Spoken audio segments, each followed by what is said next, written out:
Thank you very much. Distinguished members of the Congress, it's a big honor to be here today. And first of all, I would like to thank for all support that Ukraine today is receiving during this terrible war from you personally, from the Congress in general, both Republicans and Democrats. We appreciate this bipartisan support from the current US administration headed by President Biden and by American people.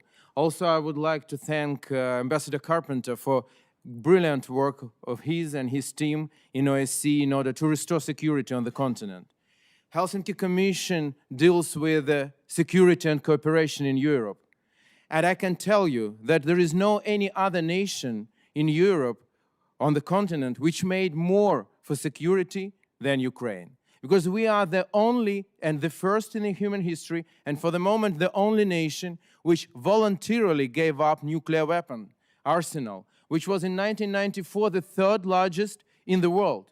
And we did it with the aim of non-proliferation of nuclear weapon and increasing of security.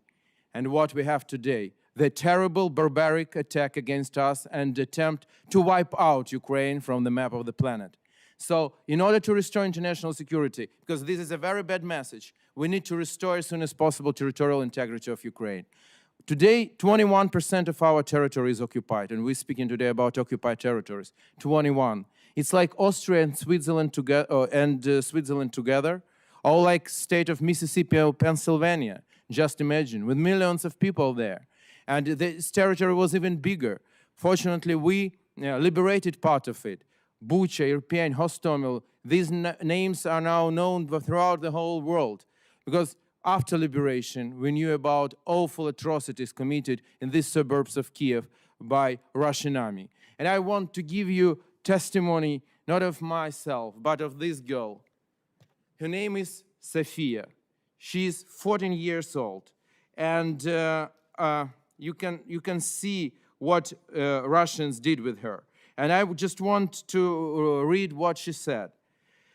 I'm Sofia, and I am a small Ukrainian girl. I lost my hand, my mother, and my beloved cat in Bуче. I am one of the almost 1,000 children who have suffered at the hands of occupants. I lived in the hospital for 3 months, and I am still tormented by phantom pains. Now I am in Rome, but I shudder at every sound, and I am afraid of airplanes. When I am worried, I am not just my non-existent hand that hurts. It hurts my whole body. I did horse riding in a past life, but I don't know if I can do it again with one arm. I need a prosthesis. When I wear it, the phantom pains will subside, and I will even be able to dress myself. And I have today this toy, one of her favorite toys, this horse. And I want to ask you how it could be in 21st century such things happen to children, to our children, and what should we do to stop it? I want to thank all of you, Senator Cardin, Representative Hohen, and your colleagues for the bills about designation of what's going on in Ukraine as a genocide, because it is genocide. Convention on Prevention of Genocide of United Nations clearly says that there are clear criteria in Article 2. What is genocide? And I can just tell you that it is said that genocide means any, I'm quoting, any of the following acts committed. But unfortunately in Ukraine, not any, but all of them are committed.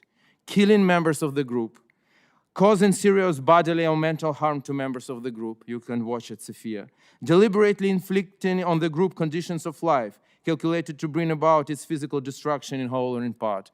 You mentioned Mariupol, which was without heating during the winter, which is without water today in the summer. Imposing measures intended to prevent births within the group and all the sexual violence against Ukrainian women, which happened. Forcibly transferring children, more than 200,000, to Russia in order to change their identity and to make Russians from them. That is all. When Russia is occupying our territories, first what they do, they burn Ukrainian books, they destroy Ukrainian monuments. And that is also clear criteria of genocide. So what is now done by Russia is a genocide. And the Convention on Prevention of Genocide is saying not only about what is genocide, but if there is a genocide, that is the responsibility of every country on the planet to do everything possible to stop it as soon as possible. So it means, in Ukrainian case, it means give us weaponry. Because that is the only way to stop genocide, is to stop this occupation of our territory. And we need weaponry for it.